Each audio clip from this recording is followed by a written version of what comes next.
ہمارے ملک میں بچیوں سے نہیں پوچھا جاتا، صرف ان کو خبر دی جاتی، اسی طرح اتنے رشتہ کر دیتے۔ وہ جانور ہے، انسان ہے، وحشی ہے، بدماش ہے، بس اب ہم نے یہی کر دیا ہے۔ ہماری عزت کا سوال ہے۔ اگر بیٹی کہتی میں نے یہاں نہیں کرنی، وہ نافرمان نہیں ہے۔ اگر بیٹا یہ کہتا ہے میں نے یہاں نہیں کرنی، وہ نافرمان نہیں ہے۔ اللہ اللہ اللہ اللہ۔ کتنے لوگ بیٹیوں کو بٹھا کے بیٹھے ہوتے ہیں، کوئی بٹ ملے گا تو تبھی کریں، بٹ پامے ہوئے کوئی نہ، پھر کوئی جٹ ملے گا تو پھر کریں۔ کیسے بے وقوف ماں باپ۔ میرے نبی نے یہ بیریئر توڑا، سبحان اللہ۔ میں نے ابھی حدیث سنائی کہ پہلے آسمان سے وحی آئی، پھر میں نے قدم اٹھایا، ٹھیک ہے۔ حضرت علی آئے فاطمہ کے رشتے کے لیے، اور جبریل اس سے پہلے آ گئے کہ یا رسول اللہ فاطمہ علی کے لیے۔ یہ جبریل آ چکے کہ فاطمہ علی کے لیے، اور آ کے بیٹھے، اور شرم کی وجہ سے بولا نہیں گیا، تو آپ نے خود ہی فرمایا علی فاطمہ کے لیے آئے ہو؟ ان کے جی۔ تو آپ نے کہا انشاءاللہ، اور یہ کہہ کر اٹھ کے چلے گئے۔ یہ باہر نکلے تو صحابہ کھڑے تھے انتظار میں بھی کیا ہوتا ہے، تو پوچھا صحابہ نے کیا ہوا؟ کا انکار ہو گیا۔ کہنے لگے انکار ہو گیا؟ کہنے لگے ہاں۔ کیوں؟ کا کچھ بولا ہی نہیں، کچھ کہا ہی نہیں، نہ ہاں نہ نہ۔ تو عبد الرحمن بن عوف کہنے لگے کچھ بولے تھے؟ تو کہنے لگے ہاں انشاءاللہ کہا تھا۔ کہا تو مبارک ہو گیا۔ کہا وہ کیسے؟ کہا نبی کا انشاءاللہ ہاں ہوتا ہے۔ انشاءاللہ کیوں کہا؟ جبریل تو پہلے آ کے بتا چکا ہے کہ فاطمہ علی کے لیے اللہ لکھ چکے ہیں۔ یہ بہت بڑا سبق آپ کو سنا رہا ہوں اپنے نبی کی زندگی کا۔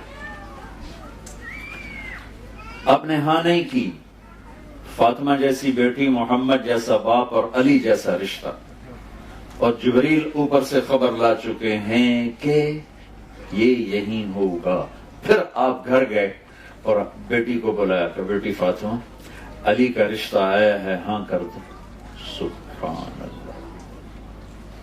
یہ اللہ نے ہمیں، اللہ کے نبی نے ہمیں سکھانے کے لیے یہ قدم اٹھایا۔ آج کل کی بیچاری بیٹیاں کچھ نہیں کہتی، چپ کر کے چلی جاتی ہیں۔ فاطمہ جیسی بیٹی، جنت کی عورتوں کی سردار، اور محمد مصطفیٰ جیسا باپ، وہ باہر جس کو بھی ہاں کر دیتے۔ آپ کا کیا خیال ہے؟ فاطمہ نے کہنا تھا نہیں، باپ محمد مصطفیٰ جیسا ہو، بیٹی فاطمہ جیسی ہو، داماد علی جیسا ہو، فاطمہ ہاں کر دو، کہ یہ بیٹی کا حق ہے، یہ بیٹے کا حق ہے۔ بیٹا آپ کی یہاں شادی کر دیں، آپ کو منظور ہے؟ آپ خوش ہیں؟ جی اب کرو۔ وہ کہے میں نے نہیں کرنی، تو یہ نافرمان نہیں ہے۔ اگر بیٹی کہتی میں نے یہاں نہیں کرنی، وہ نافرمان نہیں ہے۔ اگر بیٹا یہ کہتا ہے میں نے یہاں نہیں کرنی، وہ نافرمان نہیں ہے۔ ہم پیدا ہوتے ہی اے میری تے اے میرے پتر بھی، پہلے ہی ملا کے بہ جاندے، پیچھے لڑائیاں شروع ہو جاندی۔ میں قربان جاؤں، کیا خوبصورت سبق دے رہے ہیں۔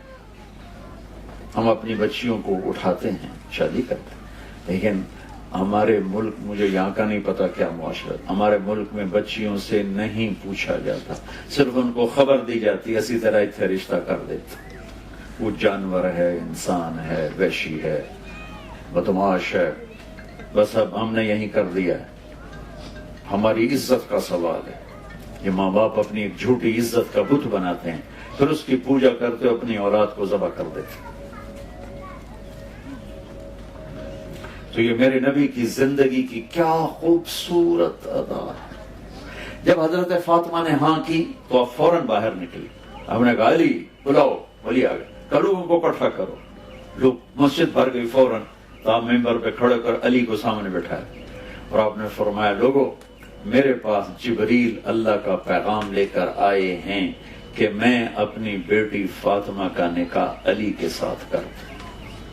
پھر آپ نے ان کا نکاح پڑھایا، ایجاب و قبول کروایا کہ علی میں نے فاطمہ بنت محمد کو 400 درہم مہر کے عوض تیرے نکاح میں دیا، تجھے قبول ہے؟ انہوں نے کہا جی مجھے قبول ہے، اور سجدے میں چلے گئے اور زور سے دعا پڑھی، رب اوزعنی ان اشکر نعمتک التی انعمت علی وعلی والدی، یہ دعا پڑھی، اور اس پر اللہ کے نبی نے زور سے آمین فرمایا، آمین۔ پھر 1 ماہ، 6 ماہ، 1 سال، 2 ماہ، یہ سب احادیث میں ملتا ہے۔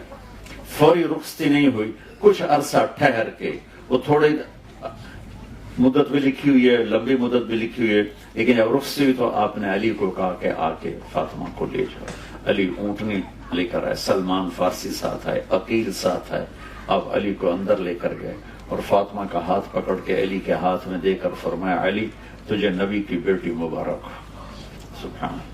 پھر فرمایا میری بیٹی فاطمہ مجھے اپنی فیملی میں جو سب سے پیارا تھا میں نے تیرا ہاتھ اس کے ہاتھ میں دے دیا ہے۔ پھر اپنے پیالے میں پانی منگوایا اور اس پر قل اعوذ برب الفلق قل اعوذ برب الناس پڑھ کے اس پر دم کیا، پھونکا، پھر ایسے اس میں انگلیاں ڈال کے علی کے سینے پر چھڑکاؤ کے، پھر فاطمہ کے سینے پر، پھر ان کی کمر پر، پھر ادھر ایک روایت میں یہاں بازوؤں پر، پھر باقی کہا کہ یہ پی لو، باقی ان کو پلا دیا۔ میرے نبی ایک زندگی دے کر گئے، ایک بھرپور زندگی دے کر گئے۔